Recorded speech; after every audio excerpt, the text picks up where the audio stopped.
votre présence. Nous sommes, comme d'habitude, dans notre série Traces. Nous suivons les traces de Jésus-Christ dans l'évangile de Marc. Donc, vous n'avez pas envie que je chante, mais nous te prêche.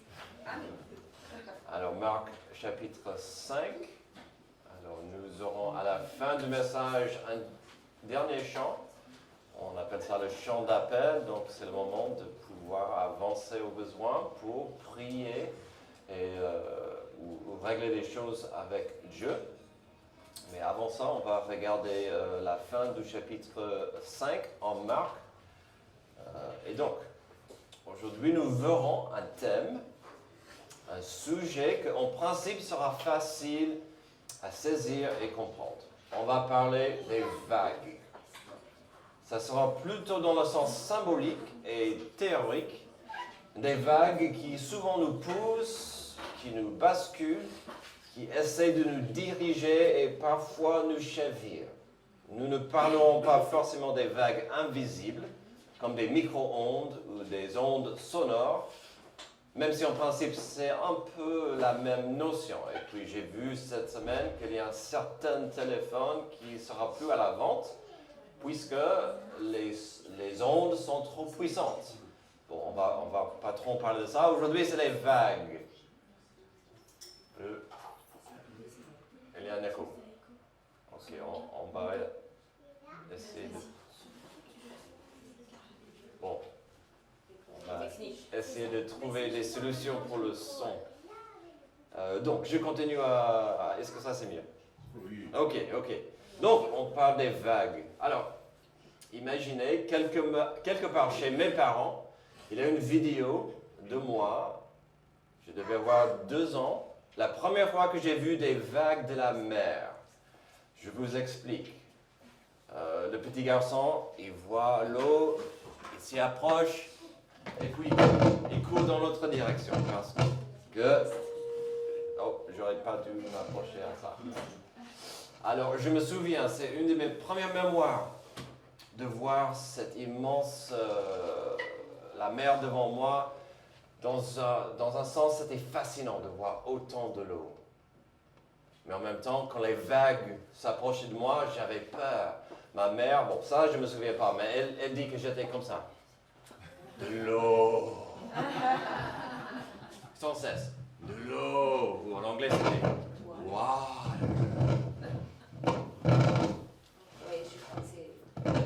Non. Water. Bon, c'est comme ça. Les vagues m'impressionnaient, mais en même temps, j'avais peur qu'ils m'entraînent, qu'ils m'enveloppent. C'est normal à un tendre âge comme ça. Parfois, l'absence des vagues peut être positive, parfois négative. Nous étions, il n'y a pas longtemps, à Mont-Saint-Michel. Alors là, quand vous parlez de la marée basse, la marée haute, ça fait partie de la magie de l'endroit. On aime bien les deux, parce que c'est une île, quand l'eau est haute, et sinon on peut presque marcher loin et chercher les coquillages ou d'autres choses, c'est magnifique. Tandis que, il y a quelques années, on a fait une vacance à Saint-Nazaire. Et on n'a pas compris que là, si vous approchez de l'océan, quand c'est marée basse, c'est moche. Vous ne pouvez rien faire, vous ne pouvez pas se baigner, il n'y a rien à faire. Donc, ça dépend. Des vagues peuvent fournir des moments de bénédiction, de surf. C'est incroyable, la première fois que j'ai fait du surf, j'étais emporté, c'était merveilleux, je voulais faire ça toute ma vie. J'avais 21 ans, c'était pas le moment, mais c'était merveilleux. Mais les vagues peuvent aussi fournir des moments de malédiction, comme la mal de mer. J'ai passé quelques jours sur un bateau dans une petite tempête et c'était pas joli à la fin, hein. Je vous épargne des détails. Mais la mal de mer, c'est autre chose. Ou pire, en 2004, nous avons eu un tsunami en Asie et en 2011, il y en avait un au Japon. Ces vagues ont fait des milliers de morts. pendant ce moment d'introduction, je voulais projeter derrière moi pour vous une jolie vidéo que j'ai trouvée, des vagues diverses. C'était merveilleux, cette vidéo. C'était pris des hélicoptères, peut-être les gens qui faisaient du surf, des gens qui marchaient. Dans quelques secondes, des vagues de l'océan. Le problème, c'était tellement joli que j'avais peur de vous perdre. Ou que certains s'endorment plus vite que normal en regardant ces jolies vagues. Donc, je n'ai pas mis cette vidéo-là. Alors, pourquoi tout ça sur des vagues? Car vous le savez bien, dans la vie, on doit faire face à beaucoup de vagues. Certaines vagues sont paisibles, comme la folie de la rentrée. Ça, c'est une grosse vague que nous savons va nous emporter, ça va coûter cher, ça va coûter beaucoup de notre temps, donc ça mais c'est prévisible, cette vague. J'ai perdu ma place. Il y a la notion des vagues imprévues. Voici une des vérités compliquées de la vie. Parfois, on est frappé par une vague imprévue. Parfois, une vague nous frappe de derrière, par surprise, et on est renversé ou tabassé. Ça peut être quelqu'un qui dit quelque chose de négatif à nous, ou pire, sur nous, derrière le dos. Ça peut être un accident de voiture, ou une maladie imprévue. Donc, il y a des vagues qui nous touchent dans la vie. Aujourd'hui, dans notre passage, nous découvrirons des vagues puissantes. Certains seront négatifs et pénibles. C'est normal, car notre passage va nous rappeler que nous vivons dans un monde perdu, dans un monde fichu, dans un monde maudit. Quand on suit les traces de Jésus, on est toujours rappelé qu'il vivait, nous vivons dans un monde perdu, rempli de problèmes. Heureusement, c'est pourquoi Jésus, Emmanuel, Dieu avec nous, il est venu ici pour nous racheter. On va voir cette notion plus tard, de racheter, la rédemption, donc pensez à ce mot. Mais heureusement, on verra Jésus qui est venu pour nous racheter de cette terrible malédiction du péché. Alors, quelle vague? On va commencer avec 2 vagues négatives. Heureusement, il y a un peu de happy ending à la fin. Mais quelle vague nous entoure dans cette vie difficile? Quel espoir avons-nous? D'abord, nous allons découvrir une grande et puissante vague. Vous connaissez cette vague tous, la vague de la déception. Verset 35. Il parlait encore quand des gens arrivèrent de chez le chef de la synagogue et lui dirent: ta fille est morte. Pourquoi déranger encore le maître? Dès qu'il entendait cette parole, Jésus dit au chef de la synagogue: n'aie pas peur, crois seulement. Amen. Si vous n'étiez pas là la semaine dernière, nous avons vu un homme, cet homme important, un leader dans sa communauté. Il s'appelait Jairus. Nous l'avons découvert en train de chercher Jésus-Christ car il avait un plan. Son plan était bien fait, bien organisé, bien formé, même si c'était né dans l'espoir, presque le désespoir. Alors le problème, c'était que sa fille est tombée malade. Elle devenait si malade qu'il a dit: il n'y a aucun secours que Jésus-Christ, il faut que je parte chercher et trouver le Seigneur. Il est allé chercher le Seigneur, il l'a trouvé, et après ça, il devait le convaincre. Et donc on a vu cette petite conversation où il a dit: Jésus, il faut que tu comprennes, ma fille est sur son lit de mort. S'il te plaît, viens chez moi. Je sais que tu es capable d'aider, de guérir ma fille. Jésus a dit oui, on y va. Et donc, la Bible, on a vu, la foule a dit: on va voir, on aura notre spectacle. On attendait quelque chose, on aura ce spectacle, ce miracle. Et ça sera quelque chose, on peut raconter ça toute nos vies. Donc la foule est là, et puis qu'est-ce qui s'est arrivé? En allant, une femme est arrivée. On va parler d'elle dans quelques secondes. Mais son plan était bon, son plan était bien organisé, était rempli d'espoir. Puis son plan avait pas mal de promesses et de potentiel. Son plan avait même de l'élan. Mais Il faut ce mot parfois, le grand mais. Dans un seul petit moment, dans quelques instants, dans quelques secondes, Jairus était frappé par une énorme vague de déception. Alors, il y a certaines histoires dans la Bible où nous n'avons pas 100% des détails. Parfois, c'est une bonne chose. On peut facilement imaginer ce que les gens pensaient, ce qui est arrivé.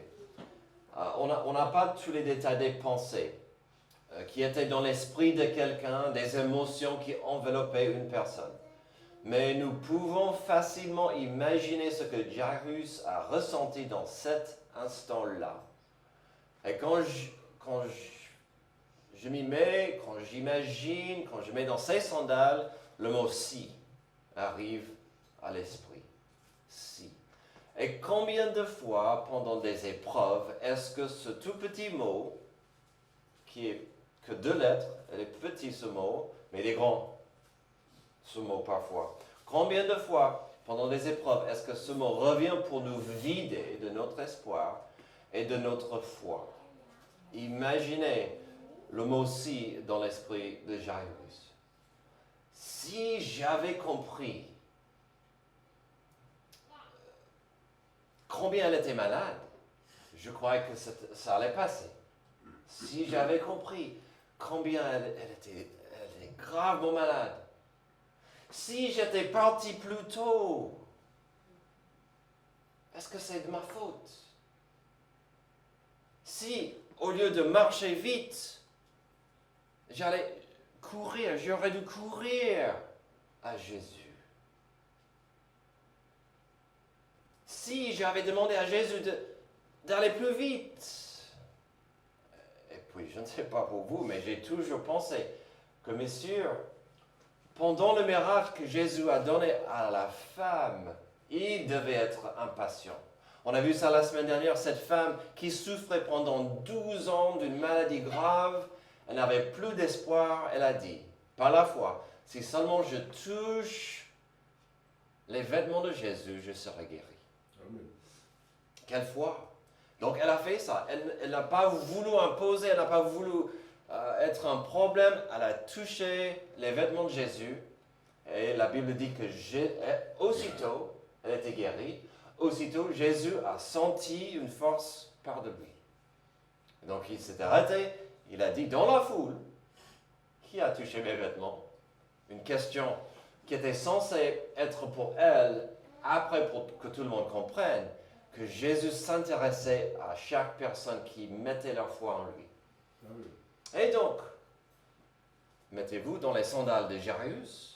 Jésus s'arrête, il pose cette question, il va commencer à écouter l'histoire de la femme. Et elle a raconté tout, on a vu ça la semaine dernière. Imaginez Jairus. Oui, c'est gentil, mais Jésus, fais ton truc et on y va. Et puis elle raconte, et Jésus dit à la fin, ta foi t'a guéri. Pars en paix, ma fille. Alors, on ne sait pas combien de minutes ça a pris, mais Jairus comptait les secondes. Mais ma fille est mourante. Et Jésus veut s'arrêter. Pourquoi il n'a pas fait ça? Un geste magique. Et puis, ça recommence. Le défilé recommence. Et ces messagers arrivent. Jairus, désolé, arrête d'embêter le Seigneur. Ta fille est morte. Si, dans son esprit, si Jésus n'avait pas pris trop de temps avec une femme, on ne sait pas, je devine, si elle aurait pu toucher ses vêtements et puis courir, si.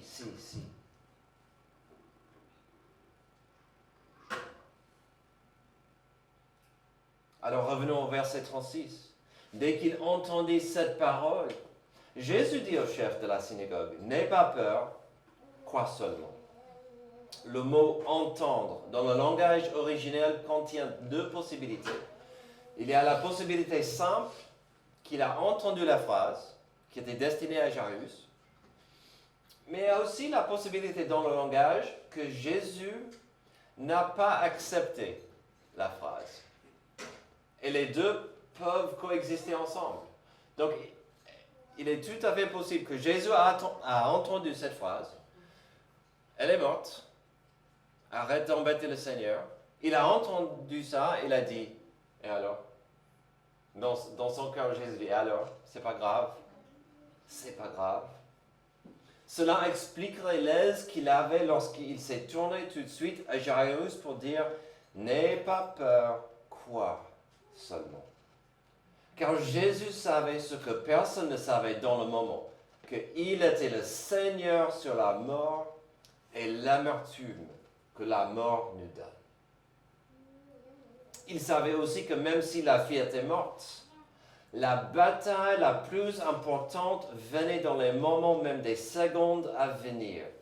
Car Jairus avait une décision importante à prendre, n'est-ce pas? De continuer à placer son espoir, sa foi en Jésus, ou d'écouter la voix de la raison, la voix de ses amis. Et qu'est-ce que la voix de la raison va faire souvent? La voix de la raison va souvent frapper votre foi, va attaquer, va faire son mieux de dire « Votre foi est mal placée en Dieu. » Arrêtez, ce n'est pas logique ce que vous êtes en train de croire. Je le dis souvent que la boîte à outils de Satan n'est pas trop remplie. Il n'a pas besoin d'utiliser des pouvoirs mystiques et magiques quand déjà en nous, nous devons nous battre contre la peur, le doute ou la différence entre la vérité et le mensonge. Et dans ce cas, Jairus avait la plus grande bataille de sa vie contre la peur et la foi et la voix de la raison qui disait « c'est trop tard, c'est trop tard ». Ici, Jairus devait essayer de bannir la peur de ce qu'il connaissait afin de mettre ou se remettre sa foi en Jésus-Christ. Car la foi que Jésus demandait est maintenant à un niveau complètement supérieur de ce qu'il avait avant. Je l'ai dit la semaine dernière, la foi de Jairus était impressionnante. Il a dit, Jésus, je sais que tu peux le faire, viens avec moi, s'il te plaît. Quelle foi? Maintenant, Jésus demande de lui une foi complètement à un niveau plus loin, plus forte. Parce qu'il demande l'impossible. N'aie pas peur, crois en moi. La vague de la déception peut frapper forte et brutalement. Dans ces moments, ce sont souvent des décisions que l'on prend qui comptent. Et sur quoi est-ce que nous basons nos décisions? La voix de la raison ou notre foi dans la parole de Dieu? Quelle vague nous entoure dans cette vie difficile? Deuxième, c'est la vague de la mécompréhension. Verset 37, « Il ne laissa personne l'accompagner sauf Pierre, Jacques et Jean, le frère de Jacques. Ils arrivèrent à la maison du chef de la synagogue où Jésus vit du tumulte, des gens qui pleuraient et poussaient des grands cris. Il entra et leur dit, « Pourquoi faites-vous ce tumulte et pourquoi pleurez-vous? L'enfant n'est pas morte, mais elle dort. » Ils se moquaient de lui. Alors il les fit tous sortir, prit avec lui le père et la mère de l'enfant et ceux qui l'avaient accompagné, et il entra là où l'enfant était couché. Alors, au verset 37, nous voyons que pour la première fois, mais pas la dernière, Jésus va prendre ces trois hommes à part avec lui, Pierre, Jacques et Jean.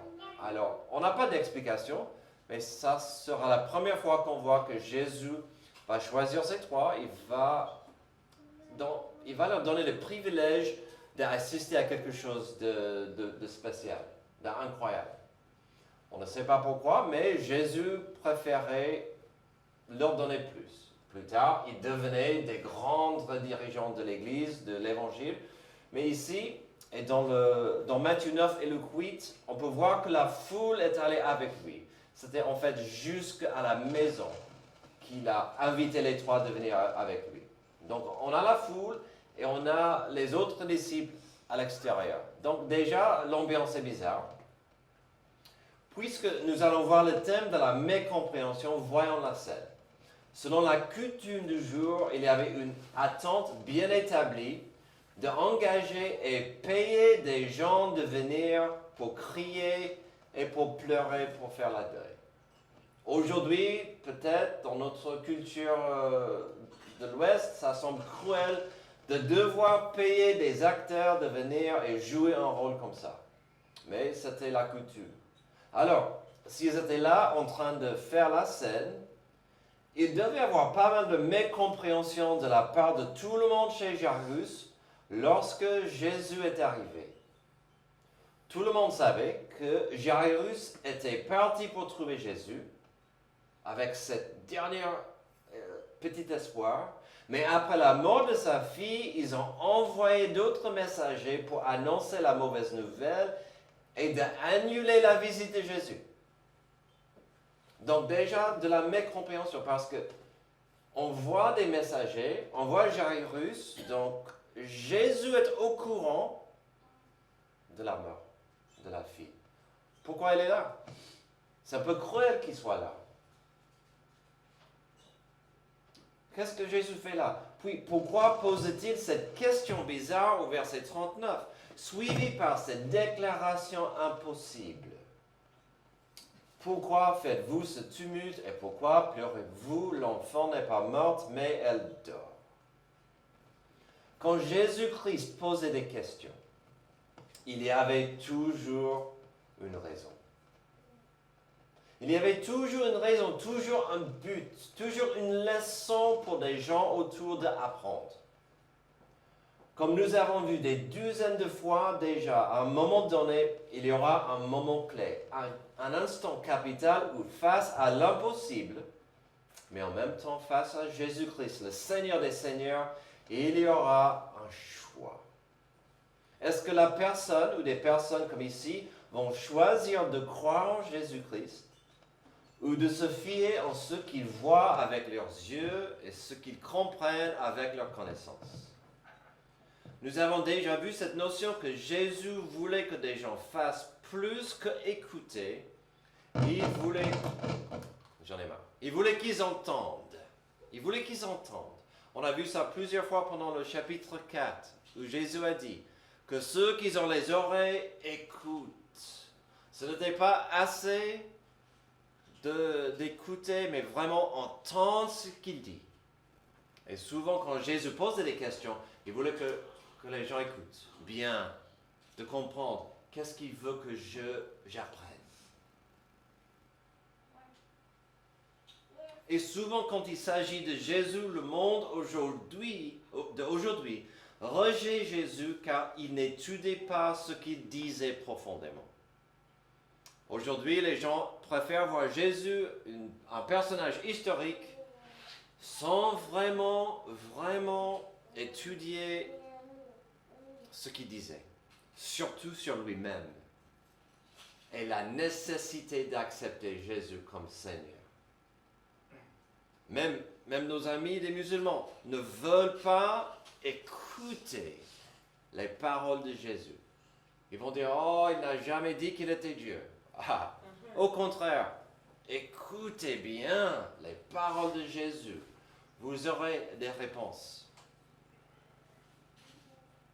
Revenons à notre histoire. Certains sceptiques diraient qu'en effet, l'enfant dormait et elle n'était pas morte, elle était dans un coma. Bien sûr, notre Seigneur parlait figurativement pour calmer ses parents et pour montrer que lui-même, Jésus-Christ, était le Seigneur sur la mort. L'emprise de la mort n'a aucun pouvoir sur Jésus-Christ. Amen. Mais jusqu'à ce moment-là, il n'avait pas encore ressuscité à mort. Il a guéri des lépreux, des aveugles, des démoniaques. Mais là, on était dans un territoire inconnu. La réaction de la foule, surtout des femmes engagées pour pleurer, prouve bien que la fillette était morte. Comme tout le monde dans cette situation, dans cette maison, elles avaient le choix de croire dans l'espoir de Jésus-Christ ou le choix plus facile, de se moquer de lui. Au verset 40, l'action de Jésus pour vider la maison est plutôt forte dans le langage originel. Dans le langage originel, il y a un peu de presque violence dans cette notion. Jésus les a bannis. Il les a mis à la porte. Dehors. Vous n'avez rien à faire ici. Dehors. Pourquoi? Pourquoi Jésus a jeté ces personnes dehors? Car n'oublions pas, il venait d'opérer un miracle devant une foule. Nous savons que Jésus appréciait bien les gens. Souvent, il ne disait pas non souvent aux gens. Il n'avait pas peur de faire des miracles devant des gens. Pourquoi il voulait que ces gens partent? On revient à cette notion que Jésus voulait aider les gens qui mettaient leur foi en lui. Il voulait récompenser ces personnes qui mettaient leur foi en lui.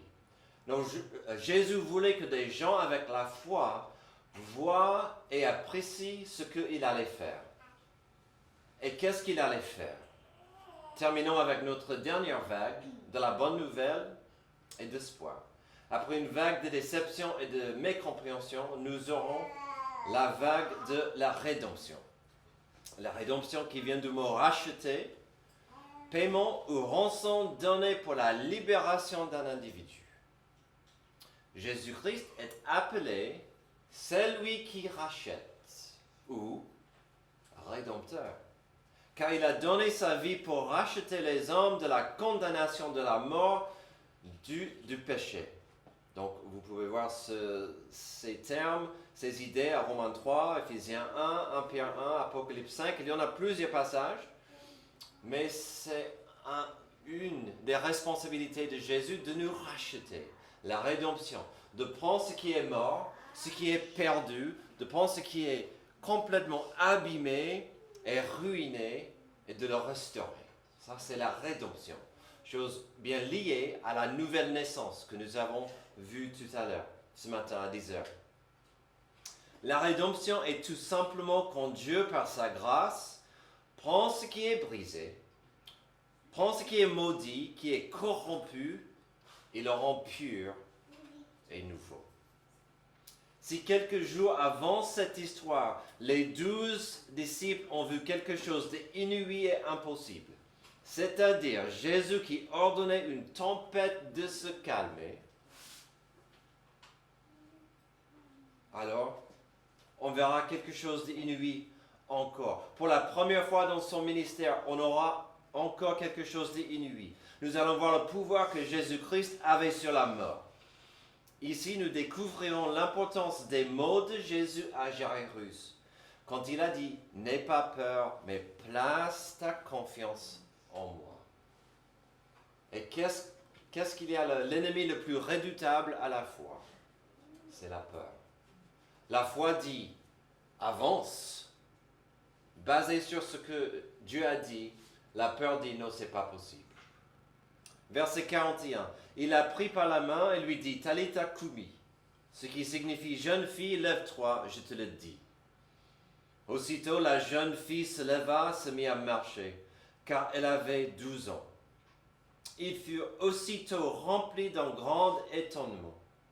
Jésus leur adressa de fortes recommandations pour que personne ne le sache et demanda qu'on donne à manger à la jeune fille. Alors, ce n'est pas dans mes notes, mais j'y ai pensé pas mal ces 2 dernières semaines. On voit dans le même chapitre le chiffre 12. C'est une simple coïncidence. Mais après le miracle qu'on vient de voir la semaine dernière, cette femme avait une nouvelle vie après 12 ans de maladie grave. Elle était rachetée.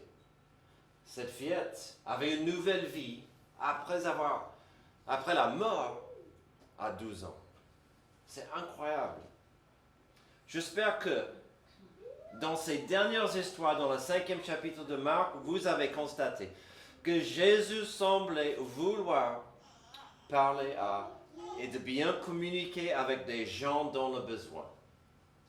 Nous avons vu ça avec la femme qu'il a guérie la semaine dernière. Ici, nous constatons que Jésus ne voyait pas le besoin de courir et de se précipiter comme si c'était une urgence. Il y a aussi une tendresse dans ses actions. Alors, j'admire et j'apprécie les secouristes. Quand il y a quelqu'un par terre, ils vont agir vite au secours et on saute sur la personne en aide avec du secours. Là, Jésus est calme. Il n'a pas besoin de se précipiter. Il est dans la maîtrise du moment. Mais il a aussi cette tendresse dans ses actions. Le papa et la maman, ainsi que les 3 disciples avec lui, ont constaté la compassion et l'amour que Jésus avait dans cette situation. L'amour dans ses mots, l'amour dans sa touche. Et on voit ici un bon rappel de la puissance des mots et de la touche. Est-ce qu'il y a quelque chose qui peut briser quelqu'un d'autre plus vite qu'un mot ou même un geste cruel, un méchant? Ici, on voit que de l'amour et la compassion dans la touche et les mots de Jésus. Alors, le verset 43 est-il si unique ou bizarre après ce que nous avons déjà vu en Marc? Sans cesse, nous avons vu Jésus qui disait aux gens de ne pas trop parler et de ne pas faire de la pub pour annoncer ce qu'il a fait. Et donc, il a dit au 43 de ne pas parler de ce qu'il a fait. Alors, ça semble bizarre, mais quelque part, on peut imaginer qu'il l'a fait pour l'intimité de la famille. Parce que dans quelques minutes, ils vont recevoir des questions. Mais raconte-nous, est-ce que Jésus a dit des mots magiques? Est-ce qu'il a passé sa main? Est-ce que... Et Jésus a compris.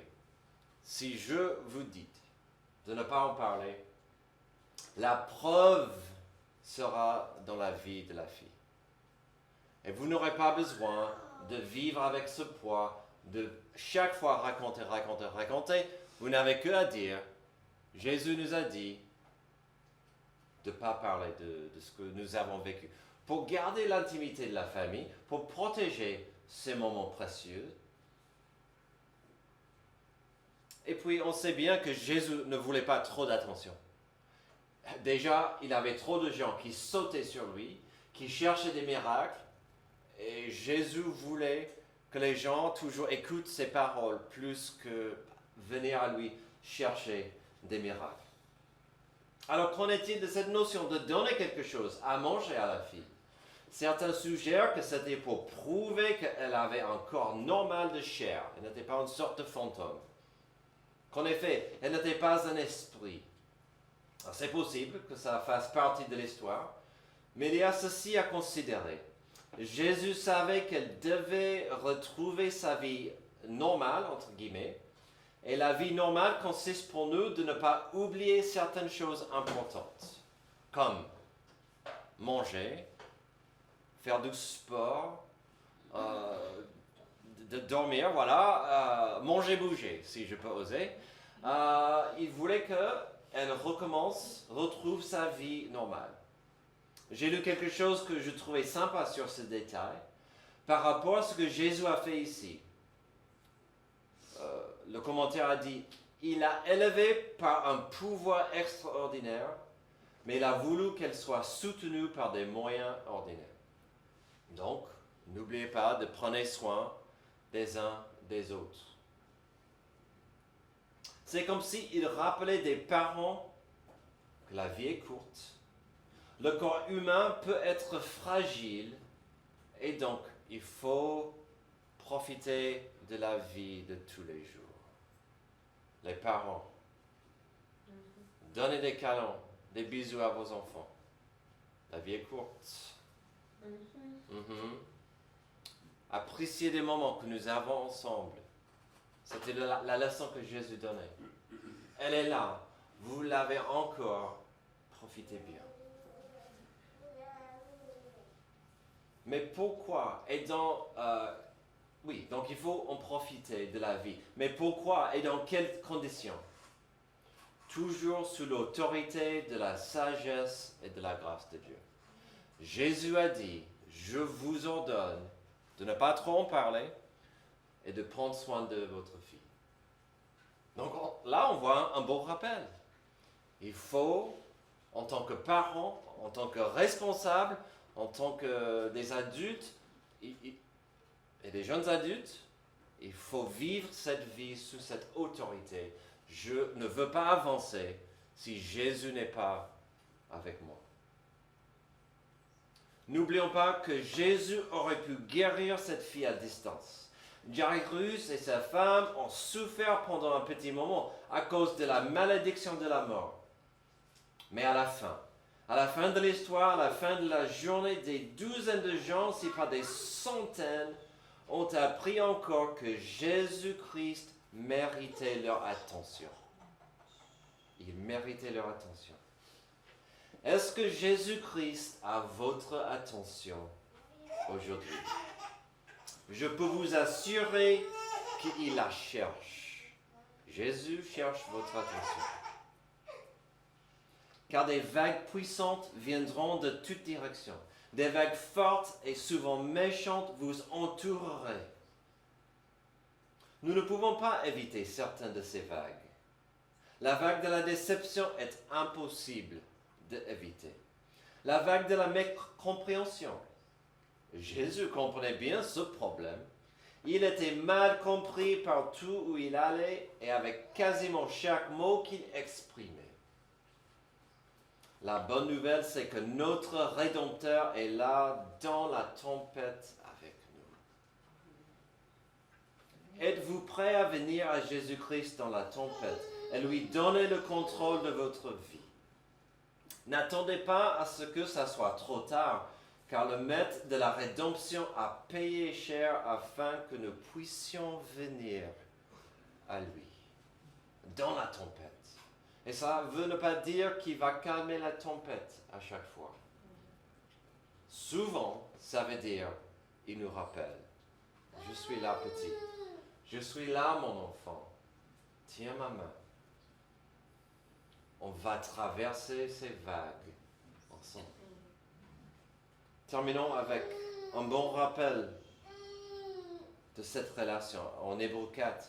Ainsi, puisque nous avons un souverain grand prêtre qui a traversé le ciel, Jésus le Fils de Dieu, restons fermement attachés à la foi que nous professons.